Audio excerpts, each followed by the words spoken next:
Hi friends, ಎಲ್ಲರೂ ಹೇಗಿದ್ದೀರಾ? ಎಲ್ಲ ಚೆನ್ನಾಗಿದ್ದೀರಾ ಅಂತ ಅಂದ್ಕೊಂಡಿದ್ದೀನಿ.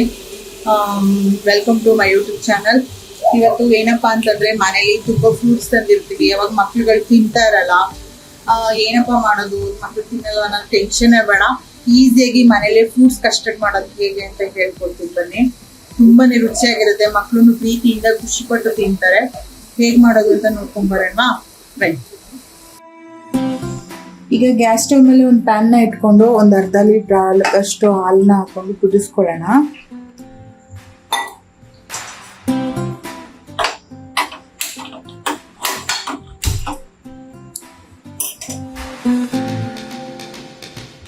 ಹಾಲಿಗೆ 1 ಸ್ಪೂನ್ ಆಗಷ್ಟು ಕಸ್ಟರ್ಡ್ ಪೌಡರ್ನ ನೀರು ಹಾಕೊಂಡು ಮಿಕ್ಸ್ ಮಾಡ್ಕೊಳ್ಳೋಣ.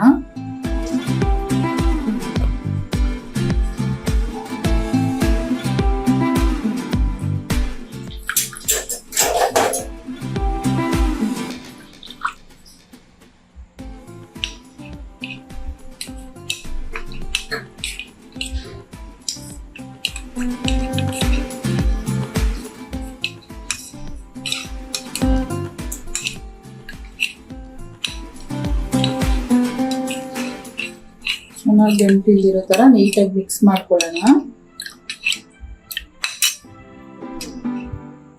ಈಗ ಇದಕ್ಕೆ 2 ಸ್ಪೂನ್ ಸಕ್ಕರೆನ ಸೇರಿಸ್ಕೊಳ್ಳೋಣ.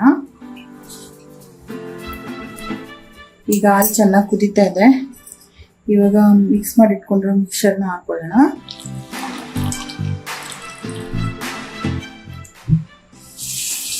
ಈಗ ಒಂದು ಗಂಟು ಬರ್ದಿರೋ ತರ ನೀಟಾಗಿ ಮಿಕ್ಸ್ ಮಾಡ್ಕೊಳ್ಳೋಣ. ಚೆನ್ನಾಗಿದ್ದು ಬಿಟ್ಬಿಟ್ಟು ಸ್ವಲ್ಪ ತಿಕ್ಕಾಗೋ ತನಕ ಚೆನ್ನಾಗಿ ಕುದಿಸ್ಕೊಳ್ಳೋಣ.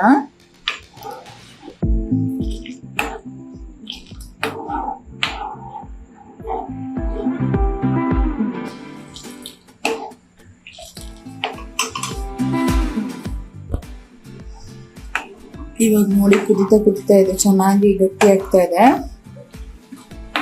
ಸೊ ಅಷ್ಟರಲ್ಲಿ ಬೌಲ್ಗೆ ಅನ್ನ ಸೇರಿಸ್ಕೊಂಡು ರೆಡಿ ಮಾಡ್ಕೊಳ್ಳೋಣ ಬನ್ನಿ. ಈಗ ಒಂದು ಬೌಲ್ನ ತಗೊಂಡಿದ್ದೀನಿ. ಸೊ ಇದಕ್ಕೆ ಈಗ ಮನೇಲಿರೋ ಅಂಥ ಹಣ್ಣುಗಳನ್ನೆಲ್ಲ, ಈಗ 1 ಬೌಲ್ ಕರ್ಬೂಜ, 1 ಬೌಲ್ ಬಾಳೆಹಣ್ಣು ಸಣ್ಣದಾಗಿ ಹೆಚ್ಚಿಟ್ಕೊಂಡಿದ್ದೀನಿ, 1 ಬೌಲ್ ಕಿತ್ಲೆ ಹಣ್ಣು,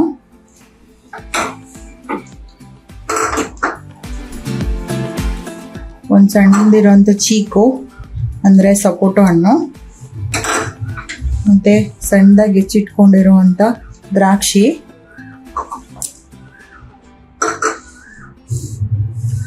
ಸೊ 1 ಬೌಲು ಆ್ಯಪಲ್,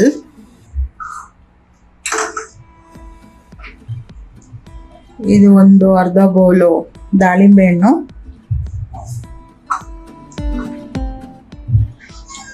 ಇದೊಂದು ಅರ್ಧ ಬೌಲು ಮೋಸಂಬಿ ಸೇರಿಸ್ಕೊತಾ ಇದ್ದೀನಿ. ಸೊ ಈ ಹಣ್ಣೆಲ್ಲ ಸೇರಿಸ್ಕೊಂಡ್ಮೇಲೆ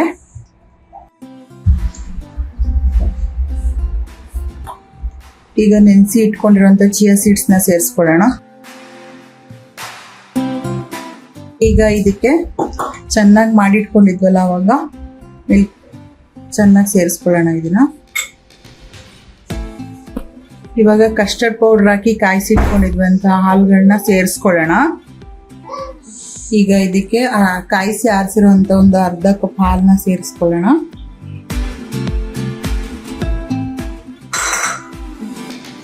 ಮತ್ತೆ ಕೂಲ್ ಆಗಿರೋದಕ್ಕೆ 1 ಬೌಲ್ ಐಸ್ ಕ್ಯೂಬ್ಸ್ನ ಸೇರಿಸ್ಕೊತಾ ಇದ್ದೀನಿ.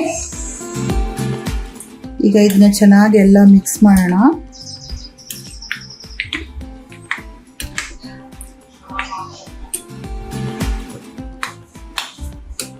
ಸೊ ಚೆನ್ನಾಗಿ ಮಿಕ್ಸ್ ಕೊಡೋಣ.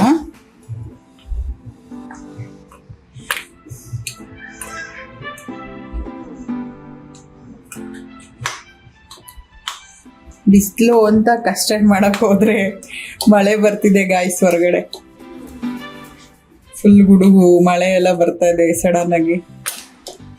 ಸೊ ನೋಡಿ ಫ್ರೆಂಡ್ಸ್, ಇವಾಗ ಇದು ಚೆನ್ನಾಗಿ ಮಿಕ್ಸ್ ಆಗಿದೆ.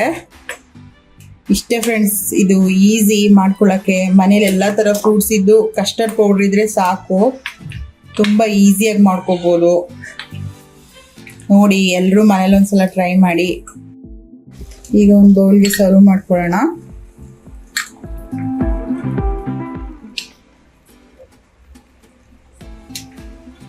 ನೋಡಿ ಈ ಥರ ಆಗಿದೆ.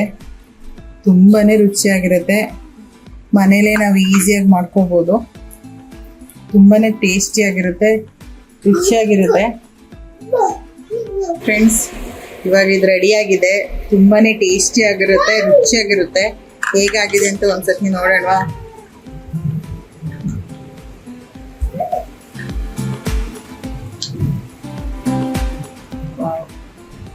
ತುಂಬಾ ಚೆನ್ನಾಗಿದೆ. ಎಲ್ಲರೂ ಖಂಡಿತವಾಗ್ಲೂ ಇದನ್ನ ಮನೇಲಿ ಟ್ರೈ ಮಾಡಬೇಕು. ತುಂಬಾ ಈಸಿಯಾಗಿ ಮನೇಲಿ ಚೆನ್ನಾಗಿ ಬೇಗ ಮಾಡ್ಕೋಬಹುದು. ಕಡಿಮೆ ಸಾಮಗ್ರಿಗಳಿದ್ರೇನೆ ಸಾಕು. ಇದಕ್ಕೆ ಅಂತ ಕಷ್ಟ ಏನಿರಲ್ಲ. ಮನೇಲೆ ಚೆನ್ನಾಗಿ ಮಾಡ್ಕೊಂಡು ಮಕ್ಳಿಗೂ ಮಾಡ್ಕೊಡಿ, ತುಂಬಾ ಇಷ್ಟಪಟ್ಟು ತಿಂತಾರೆ. ಸೊ ಇದೇ ತರ ರೆಸಿಪಿಗಳಿಗಾಗ್ಲಿ ನನ್ನ ಚಾನಲ್ನ ಸಬ್ಸ್ಕ್ರೈಬ್ ಮಾಡ್ಕೊಡಿ, ಲೈಕ್ ಮಾಡಿ, ಶೇರ್ ಮಾಡಿ, ಹಾಗೆ ಸಪೋರ್ಟ್ ಮಾಡ್ತಾ ಇರಿ.